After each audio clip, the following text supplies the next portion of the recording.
Hello everyone, इस video में मैं फ्रिक्शन के बारे में बात करूंगा। अपन फ्रिक्शन की जितनी भी प्रॉपर्टीज है उसको समझेंगे based on two block systems. Okay, तो फ्रिक्शन बहुत ही इंपॉर्टेंट फोर्स है। वो मैग्नीट्यूड और डायरेक्शन दोनों में चेंज हो सकता है और फ्रिक्शन की लाइफ का एक ही एम होता है, रिलेटिव मोशन को अपोज करना। तो वो मोशन को सपोर्ट भी कर सकता है, मोशन को अपोज भी कर सकता है। क्या अपोज करेगा? Relative motion. मतलब अगर दो सरफेसेस के बीच में स्लिप होने की टेंडेंसी है तो फ्रिक्शन उस टेंडेंसी को अपोज करता है। फ्रिक्शन को नहीं पसंद कि दो सरफेसेस एक दूसरे के ऊपर स्लिप हो रहे हैं। अगर कोई स्लिपिंग की टेंडेंसी नहीं है तो फ्रिक्शन की कोई जरूरत ही नहीं है। Even if it is present it will keep its value to zero. तो समझते हैं फ्रिक्शन को यूजिंग डिफरेंट केसेस। एक एग्जांपल लेते हैं। ये दो ब्लॉक्स हैं, let's say 20 kg and 10 kg। अभी इनिशियली मैं एक ही सरफेस पे फ्रिक्शन लूंगा तो ये फ्रिक्शनलेस है और यहाँ पे मान लो फ्रिक्शन है 0.4। यहाँ पे फोर्स लगाया मैंने, कोई भी फोर्स ले लेते हैं 30 न्यूटन। तो इस फोर्स के कारण हो क्या रहा होगा, ये ब्लॉक आगे भागना चाहेगा। ओके, अगर ये ब्लॉक आगे भाग गया तो स्लिपिंग हो गई ना दोनों के बीच में। तो अगर यहाँ पे फ्रिक्शन नहीं होता तो अपन को पता है ये एज इट इज रहता और ये आगे भाग जाता। अभी फ्रिक्शन है तो फ्रिक्शन को रिलेटिव स्लिपिंग अपोज करनी है। तो अब देखो यहाँ पे फ्रिक्शन क्या कर रहा है, ये आगे भागना चाहेगा तो फ्रिक्शन इसको अपोज करेगा। ओके, और ये क्योंकि आगे भागना चाह रहा है तो एक तरह से इसको वो आगे की तरफ भगाएगा। तो इसके मोशन को अपोज कर रहा है और इसके मोशन को सपोर्ट कर रहा है। क्योंकि अगर दोनों साथ में भी भागते हैं तो भी रिलेटिव स्लिपिंग नहीं हो रही है तो फ्रिक्शन खुश है।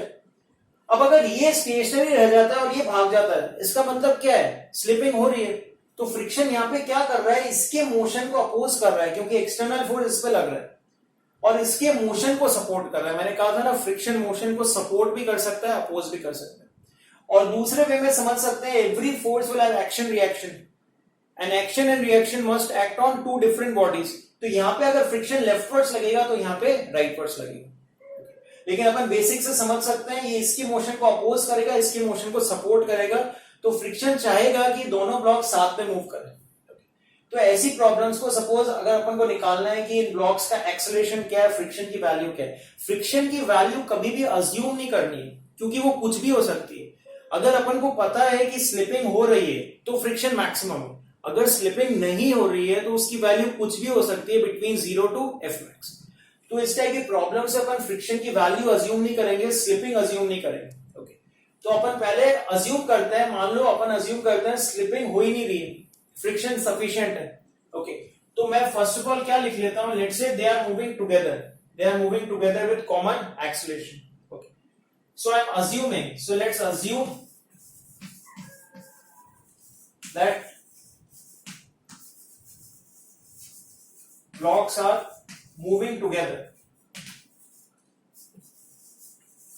with common acceleration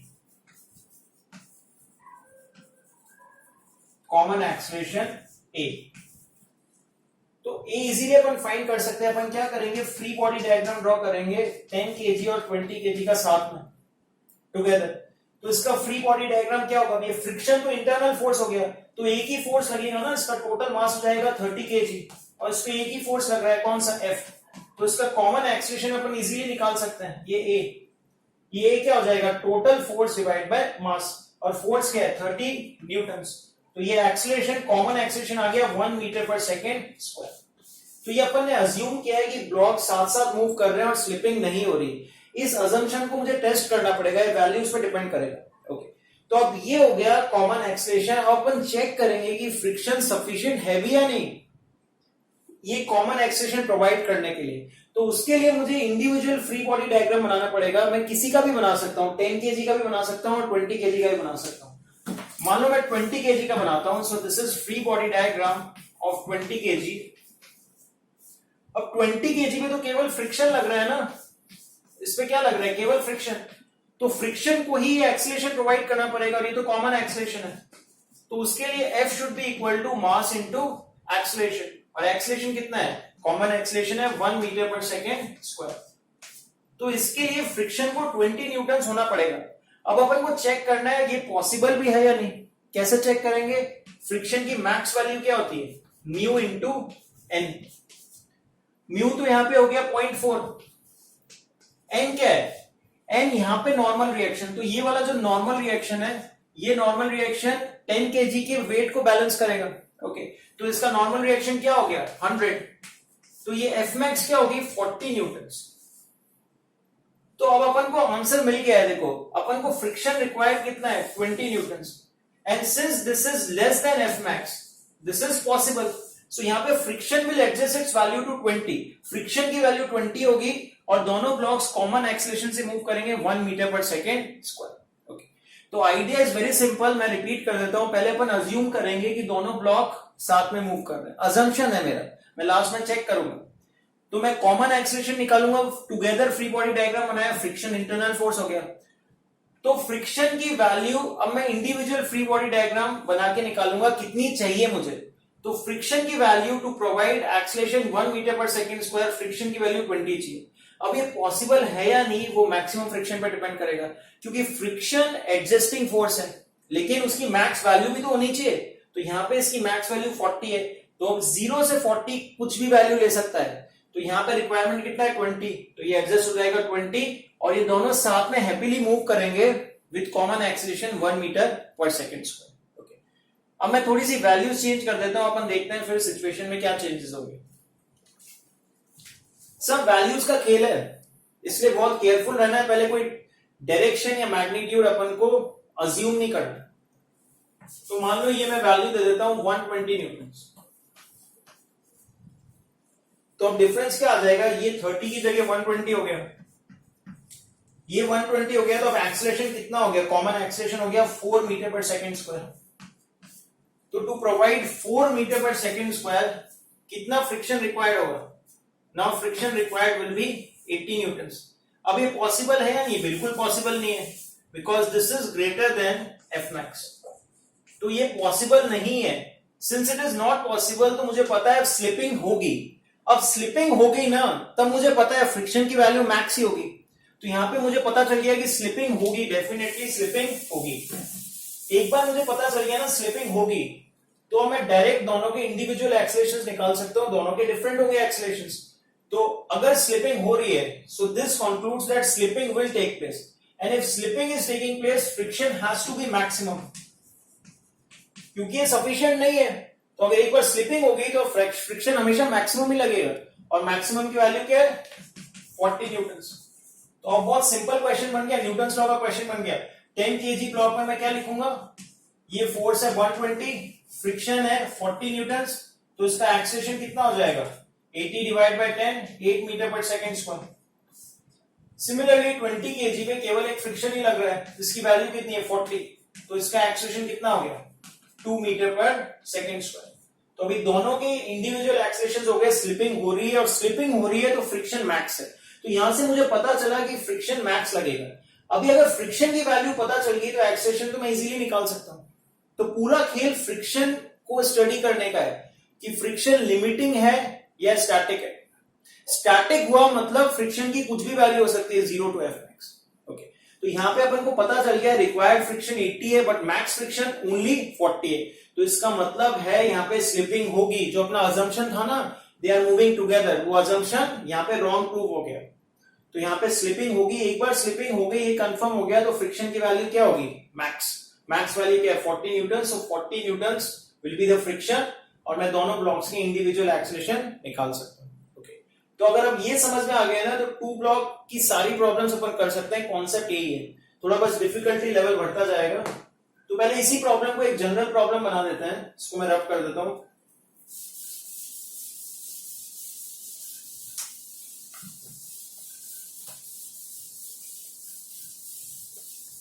इसको एक जनरल प्रॉब्लम बना देते हैं, क्योंकि देखो फोर्स की वैल्यू तो कुछ भी हो सकती है। तो मैं सेम प्रॉब्लम लिख रहा हूं। ये 20 केजी है, 10 केजी है, और मान लो एक टाइम वेरिंग फोर्स लग रहा है, F is equal to T. ये वो म्यू इज इक्वल टू 0.4 है, ये म्यू इज इक्वल टू 0 है। तो यहां पे पता है अपन को फ्रिक्शन की डायरेक्शंस अपन ने स्टडी कर ली है, बट ये force as a function of time है। और लेट्स से ये मुझे बोल रहे हैं ग्राफ प्लॉट करना है acceleration of the block as a function of applied force. तो मुझे सबसे पहले निकालना है स्लिपिंग कब होगी, क्योंकि ये फोर्स अगर बहुत स्मॉल है तो दोनों साथ में मूव करेंगे। अपन ने देखा अगर 30 न्यूटन है तो ये साथ में मूव कर रहे हैं कॉमन एक्सीलरेशन से, 120 न्यूटन है तो स्लिपिंग हो गई है। तो अपन को वो वैल्यू निकालनी है जहां पे स्लिपिंग स्टार्ट होगी। तो अपन को वो फोर्स सबसे पहले निकालना है जहां पे स्लिपिंग स्टार्ट होगी। वो कैसे निकालेंगे, देखो इस पे ये एक्सटर्नल फोर्स लग रहा है, तो ये फोर्स अगर बढ़ता जाएगा तो इसका एक्सेलेरेशन भी बढ़ता जाएगा, इसकी कोई लिमिट नहीं है। लेकिन 20 kg पे अगर अपन ध्यान से देखें तो केवल ये फ्रिक्शन लग रहा है, तो इसका एक्सेलरेशन क्या है, फ्रिक्शन पे डिपेंड करेगा। F is equal to m into a. अब ए मैक्स कब होगा, जब फ्रिक्शन मैक्स होगा, और फ्रिक्शन मैक्स की वैल्यू अपन निकाल चुके हैं, सेम क्वेश्चन है। तो ये क्या है, ये 40 है, तो यहां से ए मैक्स की वैल्यू आ गई, ये हो गया maximum acceleration of 20 kg block, जो हो गया 2 मीटर पर सेकेंड स्क्वायर। और 10 kg ब्लॉक का तो कुछ भी हो सकता है एक्सेलरेशन, क्योंकि यहाँ पे फोर्स लग रहा है, लेकिन इसका मैक्सिमम यही हो सकता है। इसका मतलब क्या है, the moment common acceleration becomes greater than 2 metre पर second square, slipping will take place. Okay, तो this is the maximum possible common acceleration. Okay, can right this is maximum possible common acceleration. तो अगर मुझे common acceleration मिल गया है तो मैं F की वैल्यू निकाल सकता हूं, वही मैं टुगेदर फ्री बॉडी डायग्राम बनाऊंगा 10 प्लस 20। अब यहां तो केवल F लग रहा है, फ्रिक्शन इज इंटरनल, तो ये कॉमन एक्सेलरेशन A है, तो क्या लिखेंगे, F is equal to 30 into A। Okay, तो मैक्सिमम एक्सेलरेशन जब कॉमन होगा तब मुझे फोर्स की वैल्यू पता चलेगी। ये वैल्यू मैं पुट कर देता हूं, तो ये फोर्स क्या हो गया, when A is equal to 2, this is 60 Newton. So इसका क्या मतलब है, जब ये फोर्स 0 से 60 न्यूटन तक जा रहा है तो इन दोनों में स्लिपिंग नहीं हो रही है, ये दोनों कॉमन एक्सेलरेशन से मूव करेंगे। जब 0 है तो कॉमन एक्सेलरेशन 0 है, और जब ये फोर्स 60 न्यूटन हो गया है तो इसका कॉमन एक्सेलरेशन 2 मीटर पर सेकेंड स्क्वायर हो गया। ओके, तो अगर अपन ग्राफ स्टार्ट करें यहां से, तो ये यहां से स्टार्ट होगा और टिल 2 मीटर पर सेकेंड स्क्वायर ये कॉमन एक्सेलरेशन रहेगा। और कॉमन एक्सेलरेशन कब तक रहेगा, जब फोर्स 60 न्यूटन हो जाता है। अब स्टोरी है कि जब force is greater than 60 Newton तो क्या होगा, तब अपन को पता है रिलेटिव स्लिपिंग स्टार्ट होगी। तो अभी यहां तक क्लियर होना चाहिए कि 60 न्यूटन तक रिलेटिव स्लिपिंग नहीं हो रही है। अपना जो पुराना एग्जांपल था वहां पे फोर्स कितना था, 30 न्यूटन, तो 30 न्यूटन पे रिलेटिव स्लिपिंग नहीं हो रही। अब अपन केस एनालाइज करेंगे when force is greater than 60 Newton, तो वो देखते हैं क्या होगा।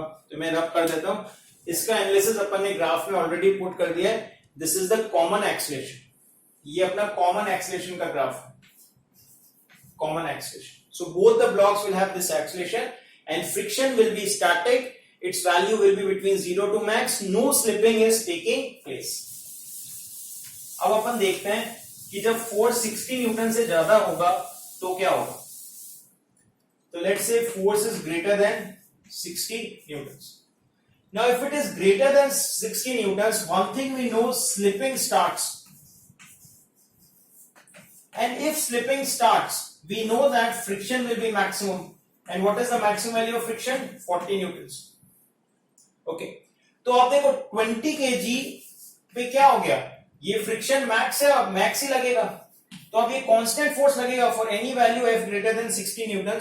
तो इसका जो एक्सेलरेशन होगा 20 kg का एक्सेलरेशन, वो भी कांस्टेंट हो जाएगा। कितना हो जाएगा, 2 मीटर पर सेकेंड स्क्वायर। तो यहां पे अब अपन प्लॉट कर सकते हैं, ये जो 2 kg का है ये ऐसा ग्राफ हो जाएगा, this is acceleration of, sorry 2 kg नहीं 20 kg, एक्सेलरेशन ऑफ 20 kg। लेकिन 10 kg का क्या होगा, देखो 10 kg पे ये फोर्स F लग रहा है, और अब फ्रिक्शन तो मैक्स वैल्यू होगी, तो फ्रिक्शन की जगह कांस्टेंट फोर्स लगा सकता हूं मैं। तो अब इसका एक्सेलरेशन क्या हो गया, A, और ये क्या हो गया, F minus 40 is equal to 10 into A। तो अब ये एक्सेलरेशन तो इंक्रीज होता जाएगा, होता जाएगा, होता जाएगा। इसका स्लोप क्या होगा, A बाय F है ना, तो इसका स्लोप क्या होगा, 10 से डिवाइड कर देते हैं, so this will be F by 10 minus 4। तो इसका स्लोप 1 बाय 10 हो गया। और इस लाइन का स्लोप याद है क्या होगा, ये जो कॉमन एक्सेलरेशन वाला था, ये अपन ने क्या लिखा था कॉमन एक्सेलरेशन वाला, दिस कॉमन एक्सेलरेशन वाला slope is F is equal to total mass into A, total mass is what, 30 into A। So it's slope, you can see that this A by F slope is a by f, this is 1 by 30 and here slope is 1 by 10. Graph is a by f na, this is y is equal to mx, so this slope is less as compared to this. Okay, so this will be a straight line और ये straight line क्या होगी, इसका slope increase हो गया तो ये ऐसी हो जाएगी, तो ये acceleration of 10 kg. तो अब सब कुछ समझ में आना चाहिए इस ग्राफ से क्या हो रहा है, जैसे जैसे मैं फोर्स इंक्रीज करता जा रहा हूं फ्रिक्शन एडजस्ट होता जाएगा लेकिन वो स्लिपिंग अलाउ नहीं करेगा, तो इनका कॉमन एक्सीलरेशन रहेगा कब तक, जब तक फ्रिक्शन अपनी मैक्सिमम वैल्यू पहुंच गया. एक बार फ्रिक्शन अपनी मैक्सिमम वैल्यू पहुंच गया उसके बाद ये दोनों साथ में मूव कर ही नहीं सकते, तो स्लिपिंग होगी. अब अगर स्लिपिंग हो गई है तो फ्रिक्शन की वैल्यू क्या होगी, मैक्स. एक बार मुझे फ्रिक्शन की वैल्यू पता चल गई ना, तो ये क्वेश्चन क्या हो गया, F is equal to M A वाला क्वेश्चन हो गया, क्योंकि फ्रिक्शन की वैल्यू पता चल गई तो मुझे फ्री बॉडी डायग्राम बनाना है, F is equal to M A लिखना है. तो जो 20 kg ब्लॉक है उसका एक्सेलरेशन अब कांस्टेंट रहेगा और ये जो 10 kg ब्लॉक है इसमें एफ इंक्रीज होता जाएगा तो इसका एक्सेलरेशन इंक्रीज होता जाएगा. तो मुझे कंपेयर करना था इन दोनों स्ट्रेट लाइंस किसका स्लोप ज्यादा है, तो इसका स्लोप हो गया 1/10 और ये अपनी y is equal to mx है कॉमन एक्सेलरेशन वाली, तो कॉमन एक्सेलरेशन वाला मैंने कंपेयर कर लिया तो क्या आया कि इसका स्लोप ज्यादा होगा, तो ये ऐसा हो गया. तो ये अपना एक एग्जांपल फिनिश हो गया. ओके, अब मैं यहाँ पे थोड़े से और चेंजेस करूंगा और तुम्हें बताना है कि ग्राफ में क्या चेंज होगा उसकी वजह से. ओके, उसके बाद अपन चलेंगे बोथ द सरफेसेस रफ. अभी अपने पास एक सरफेस रफ है एक स्मूथ है, तो एक छोटा सा चेंज करता हूं मैं इस प्रॉब्लम में, इसको मैं म्यू एस कर देता हूं और म्यू के की भी वैल्यू दे देता हूं, म्यू के की वैल्यू है 0.2. अब क्या होगा तुम्हें बताना, राइट. तो ये स्टैटिक और काइनेटिक दोनों दे दिए. अगर एक ही गिवन होता है इसका मतलब है static is equal to kinetic. तो देखो स्टैटिक तब तक होगा जब तक स्लिपिंग नहीं होगी, तो जब तक स्लिपिंग नहीं होती फ्रिक्शन की वैल्यू कुछ भी हो सकती है 0 to maximum value of static. एक बार स्लिपिंग हो गई तो फ्रिक्शन हो जाएगा काइनेटिक. तो ये एक्चुअल सिचुएशन है, जैसी बॉडी मूव करनी स्टार्ट होती है फ्रिक्शन थोड़ा सा डिक्रीज हो जाता है. यहां पे अपन नहीं मान रहे हैं इस एनालिसिस में because initially we have assumed that mu K and mu S are equal. तो अभी अगर ये दोनों दे रखा है तो क्या होगा देखते हैं. जब तक स्लिपिंग नहीं होगी तब तक तो सिचुएशन सेम रहेगी क्योंकि पहले वाला म्यू भी 0.4 था और म्यू स्टैटिक रहेगा. ओके, तो यहां तक सिचुएशन सेम रहेगी. यही वाला केस अपन को देखना है, जैसी स्लिपिंग स्टार्ट होती है ना स्टैटिक विल बिकम काइनेटिक. सो अब अपना फ्रिक्शन वैल्यू क्या हो जाएगा, म्यू के, और म्यू के की वैल्यू क्या है, mu S, sorry I should say mu के, दिस इज एफ के, दिस इज म्यू के इंटू एन. और म्यू के इंटू एन क्या हो गया, म्यू के की वैल्यू होगी 0.2 और एन क्या है, यहाँ पे एन है 100. तो सडनली क्या हो जाएगा, फ्रिक्शन की वैल्यू डिक्रीज हो जाएगी. पहले 40 न्यूटन थी ना, अब जैसे ही स्लिपिंग होगी ना तो 40 न्यूटन से डिक्रीज होके 20 न्यूटन हो जाएगी. ये फंडा तभी लगाना है जब ये दोनों वैल्यूज गिवन हो, क्योंकि क्या होता है जैसे ही स्लिपिंग स्टार्ट होती है फ्रिक्शन की वैल्यू डिक्रीज हो जाती है. रियलिटी में जनरली अपन उसको नेग्लेक्ट करते हैं अगर एक वैल्यू ऑफ फ्रिक्शन दी होती है तो इसमें क्या होगा, फ्रिक्शन की वैल्यू एकदम से डिक्रीज हो जाएगी. अब अगर एकदम से डिक्रीज हो गई तो 20 kg ब्लॉक अगर अपन बनाते हैं, अपन कौन सा केस देख रहे हैं, ग्रेटर देन 60. लेस देन 60 तो सेम सिचुएशन रहेगी क्योंकि अपना म्यू एस ही काम करेगा. तो अब अगर 20 kg का फ्री बॉडी डायग्राम बनाते हैं तो ये जो फ्रिक्शन फोर्स है अब ये काइनेटिक फ्रिक्शन हो जाएगा और इसकी वैल्यू कितनी है 20 न्यूटन. तो अब इसका एक्सीलरेशन क्या हो गया, सडनली डिक्रीज हो जाएगा ना 1 मीटर पर सेकेंड स्क्वायर, और अब कांस्टेंट ही रहेगा क्योंकि अगर स्लिपिंग हो रही है तो फ्रिक्शन की वैल्यू कांस्टेंट है. तो यहां पे क्या हो जाएगा, ग्राफ में देखो क्या डिफरेंस आ जाएगा, ये जो है ये सडन डिक्रीज हो जाएगा, ये यहां पे डिक्रीज हो गया. ये ओपन इंटरवल इसलिए बोला क्योंकि when force is just greater then 60.0001 तो ये क्या हो जाएगा, ये अब अपना 1 मीटर पर सेकेंड स्क्वायर हो जाएगा और ये कांस्टेंट रहेगा. ये हो गया एक्सीलरेशन ऑफ 20 kg. अब अपन चलते हैं acceleration of 10 kg block just when slipping starts. तो बस यहां पे भी यही सिचुएशन होगी, यहां पे फ्रिक्शन कौन सा लगेगा, म्यू के लगेगा. म्यू के की वैल्यू कितनी है 20.